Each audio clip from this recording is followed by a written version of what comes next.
Tonight on The Roast, New South Wales to buy back tanning beds, and Jennifer Lopez performs in a controversial private birthday party.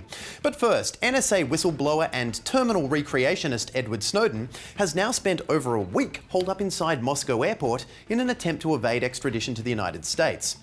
Well, we think he has, because despite being a giant human headline, Snowden has not been seen by reporters scouring the airport. Of course, last week we reported that Snowden was allegedly seeking political asylum in Ecuador. However, US whistleblower Edward Snowden has now asked Russia for political asylum.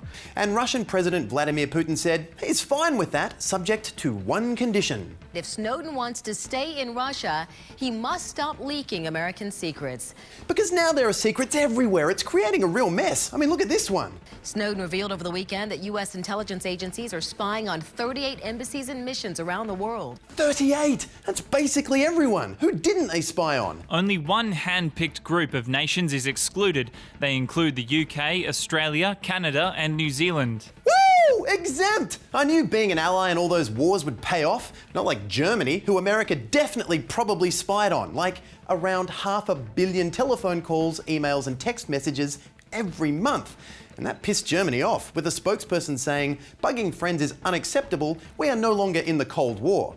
But instead of apologising, US Secretary of State John Kerry said, "All I know is that it's not unusual for lots of nations." And former US intelligence analyst Bob Ayres said, "No one in the modern society today expects nation states to not try to gather information on each other. No one."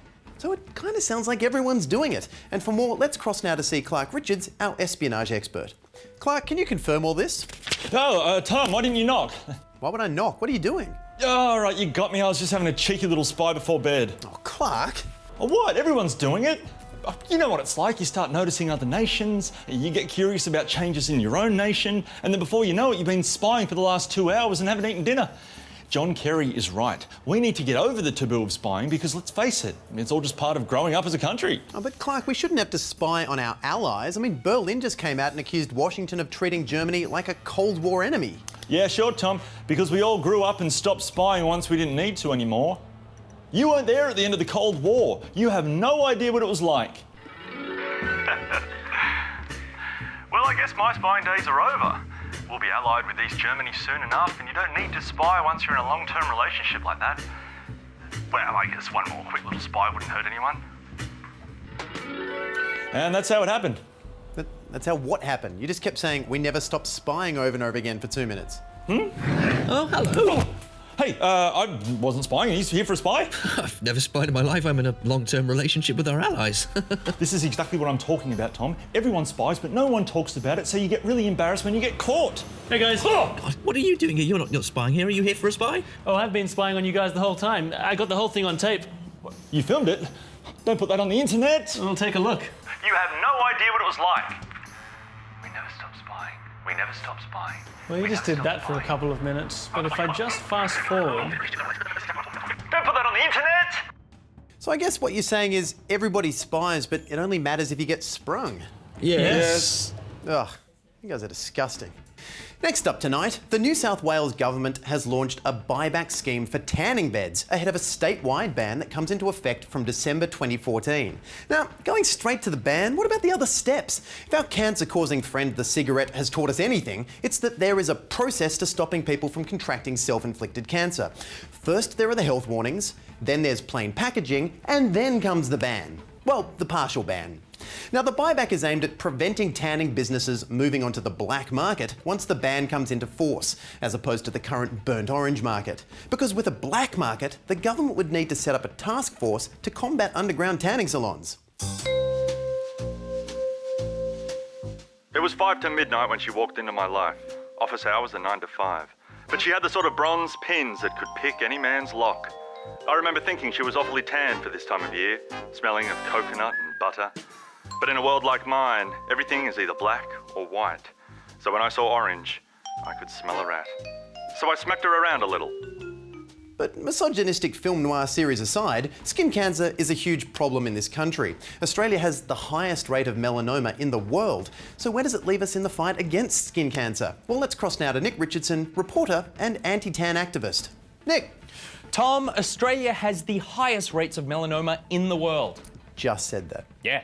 With only 200 tanning beds statewide, tanning beds are only a tiny part of that problem. There's a much bigger cause of skin cancer out there. The sun.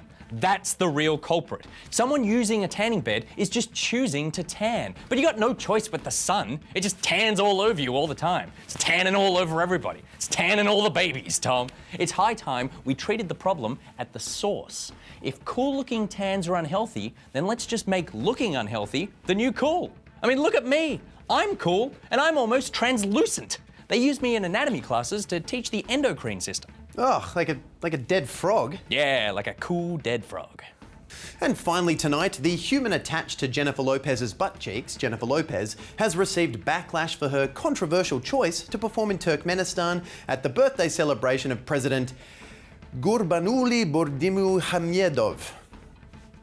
Now, she's reportedly the first major star to visit and perform in Turkmenistan, a country renowned for its being called Turkmenistan, but also for its widespread human rights abuses, though I'm sure Ms. Lowe from the block was simply there to raise awareness of those abuses firsthand. Lopez's publicist released a statement on Sunday saying that had the singer been aware of the country's human rights issues, she would not have performed there. Oh, well, I suppose Turkmenistan's human rights abuses are pretty hard to dig up. We had an entire research team working around the clock in order to find this. Still, when, like J-Lo, you have a long history of performing for unsavoury characters, it's hard to keep track of them all. In fact, it seems the whole tour was blighted by a general lack of awareness, with her choreographer J.R. Taylor tweeting, "The Turkmenistan breeze feels amazing at night, kids. I wonder where all my Turkmenistan followers are. Hit me up." Apparently Mr. Taylor wasn't aware that the kids don't have access to Twitter thanks to the president that J-Lo was about to dance for. It's like tweeting starving children to throw you a sandwich when you're performing for a famine.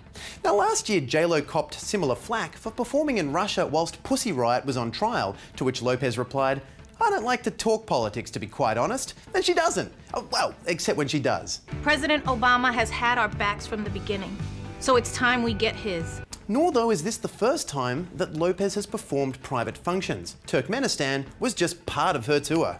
Jennifer Lopez's private function tour. J-Lo rocked it at the wedding of an Uzbek businessman in Ukraine. She killed it when performing for the Azeri oligarch Telman Ismailov.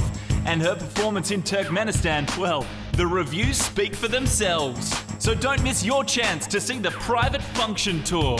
Tour dates announced once this whole Turkmenistan scandal blows over. Well, that actually reminds me, I'm throwing a big birthday bash for myself pretty soon, and I sort of told everyone there'd be a performer. Who can I book for that? Hey, thanks. Hey, Nelly Furtado. Geez, it's been a while since she did something. Last time was back in 2007 for Colonel Gaddafi's family at a hotel in Italy. She's a bit out of my budget. Okay, something cheaper. All right, Cosima DeVito, the redhead from Bardo. Hey, here's someone in my price range, Mark Humphries. Wait, Mark? I know Mark. Can we cross to Mark? Yeah, hold tight. Okay, kids. All right, the little birthday girl, she's going to open her presents now, so if you'll go over there, and we'll be back in just a sec, okay? Oh, man. They do not write songs like that anymore. Yeah, sure. Mark, you're sort of in the music industry. What's your reaction to J-Lo performing for the Turkmenistan president's birthday? Man, it does not bode well for me. I mean, we all start out doing the birthday parties, compromising our artistic integrity while performing for horrible, horrible audiences. But then we're supposed to move on to bigger and better things. But J-Lo's come full circle. Who knew that once I reach superstardom, I'm going to have to go back to the same shitty birthday gigs? Yeah, but the difference is J-Lo reportedly got paid $1.5 million for that party. $1.5 million? I'm getting paid in ice cream cake and party bags. Does the Turkmenistan president have any weddings coming up? Yeah, but Mark, what about Turkmenistan's history of human rights abuses? You want to talk human rights abuses? Some kid named Mason peed on my leg. Tom, for $1.5 million, the president can pee wherever he likes. Showtime, Tom. Just a few more years, Mark. Okay, kids, we're going to do another song now, and hopefully you all know it, so feel free to join in if you know the words.